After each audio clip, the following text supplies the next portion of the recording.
সাংগঠনিক সভা শেষে ইসলামী ছাত্র শিবিরকে আহ্বান জানাচ্ছি, দয়া করে আপনারা আমাদের এই নিবেদন বারবার অনুরোধ করছে আপনাদের যে গুপ্ত রাজনীতি থেকে বের হয়ে আসুন। ক্যাম্পাসে আপনাদের নেতাকর্মী তারা যদি মব করতে চায় প্রকাশ্যে মব করতে হবে। তারা যদি দেয়াল লিখে আপনার ছাত্র শিবির হিসেবে দেয়াল লিখবেন। আপনারা যদি সোশ্যাল মিডিয়ায় কোনো ক্যাম্পাসে ছাত্র দলের গঠনমূলক সমালোচনা হোক কিংবা অহেতুক সমালোচনা হোক করবেন, সেটাও আপনি আপনার সদস্য অনুযায়ী করুন।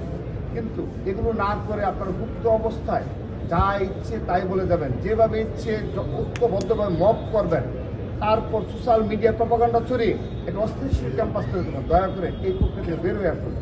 আপনাদেরও কোনো লাভ হবে না, আপনাদেরও অনেক ভবিষ্যতে এই কারণে আপনাদের অনেক বড় ধরনের ক্ষতির সম্মুখীন হতে হবে, কারণ ইতিহাস থেকে দায় আপনারা কখনো পাবেন না।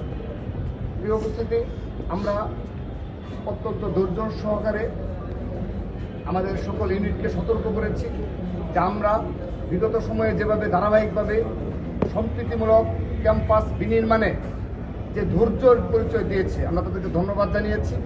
এবং ছাত্র দল দ্বারা যেহেতু এখন পর্যন্ত যেভাবে প্রপাগান্ডা ছড়ানো হয়েছিল, হল দখল, রুম দখল, জোরপূর্বক কর্মসূচি অংশগ্রহণ বাধ্য করানো, আল্লাহর রহমতে আজকের দিন পর্যন্ত দাঁড়িয়ে আমরা গর্ব সহকারে বলতে পারি আজকে যে ইউনিটগুলো এসেছে কোনো ইউনিট সম্পর্কে আমাদের কাছে এই অভিযোগ কেউ দিতে পারেনি যে কেউ এগুলো কাজে লিপ্ত রয়েছে।